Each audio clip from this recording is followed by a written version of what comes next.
which is billed to take place today to avoid giving an account of his transparent stewardship. A statement by its chairman, Mr. Tajuddin Lawal, alleged that Adeleke had run the state dry since he took over the mantle of leadership on November 27, 2022. The APC leader accused the governor of lying about his whereabouts following claims by the governor's spokesperson, Olawale Rashid, that Adeleke had gone on working vacation to Europe and Asia, while according to Lawal, Adeleke fled abroad because he was afraid of facing the people after he mismanaged the revenue, and declared that his administration surpassed the annual good governance target it set while assuming the office. Orientation and Safety Corps swung into action and began patrolling the area, and following this intelligence, the men of the police force in the division began combing and patrolling operations in the suspected areas, leading to the arrest of 4 members of the IE confraternity. The State Police Public Relations Officer, Omolola Odutola, who confirmed the multiple raids and the arrest, said all the suspects will be prosecuted after the investigation. Kwara State government says it is planning to collaborate with any donor agency to eradicate open defecation in the state. The State Commissioner for Water Resources, Yunusa Lade, who disclosed this when the United Nations International Children's Emergency Fund WASH specialist, Mrs. Theresa Palmer, visited his office in Ilorin, the state capital, said the state government had set aside 200 million to provide toilets and other utilities that will discourage open defecation.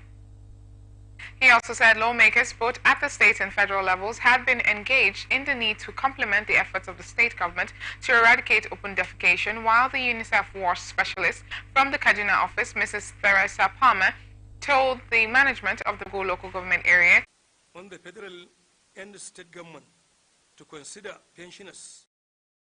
The forum also appealed to the governors to commence the payment of outstanding gratuity, arrears, pension, and death benefit as well.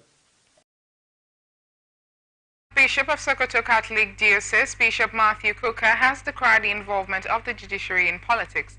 Kuka, who spoke at the 8th House of Justice Summit in Kaduna, where he was keynote speaker on the summit theme Electoral Accountability and Democratic Stability, said it was unfortunate that the Nigerian judiciary had become entangled in politics, and expressed sadness by the fact that the judiciary has now found itself being sucked into politics. Also, Senator Shehu Shani, who represented Kaduna Central Senatorial District in the 8th National Assembly, called for a judicial reform to ensure that those who will preside over electoral cases are insulated from compromise, adding that President Bola Tinubu must initiate an electoral reform ahead of the next general elections. The Chief Executive Officer, House of Justice Gloria Balasan, said the organization will always discuss and prefer solutions to contemporary issues in Nigeria and on the African continent. You are watching The Transition on Atlantic Television Network. We return after this break.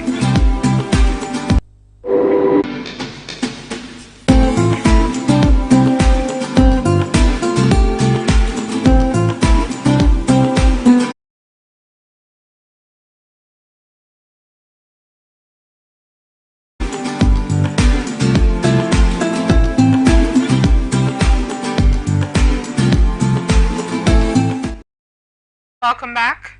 This is The Transition on Atlantic Television Network. Now the rest of our stories. One-day retreat for chairpersons and deputy chairpersons of House of Representatives Committee is billed